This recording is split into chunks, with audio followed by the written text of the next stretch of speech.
you'll be amazed. You can see big craters, you can see little craters, you can see mountains. If you look right at the edge between the edge of the moon and space, you get a lot of contrast between the bright moon and the dark sky. And so you can sometimes like even see how high the mountains are on the moon. Chris Palma, teaching professor in the Department of Astronomy and Astrophysics. We're just past the equinox. So we have roughly 12 hours of daytime, roughly 12 hours of nighttime. So if you think of the sun setting and it's starting to get dark, but at the same time this full moon rises, we basically don't get much darkness at this time of year. When the sun sets, that bright, big full moon rises, and it's up from sunset to midnight to sunrise. And the full moon is bright enough to essentially light up everything. It's the reason we call this the harvest moon. This is the time of year people have a lot to harvest. They have to work long hours. And if you have to go into the night, well, if that bright moon is high enough and bright enough, you can keep working hours after sunset right now because of the light from the full moon.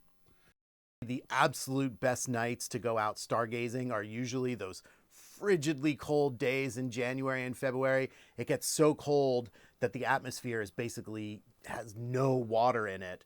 And that makes it such that the stars, the moon, the planets just show up really, really brightly. But because it's cooling off and because we've had such clear weather, this is a great time of year to look for the moon.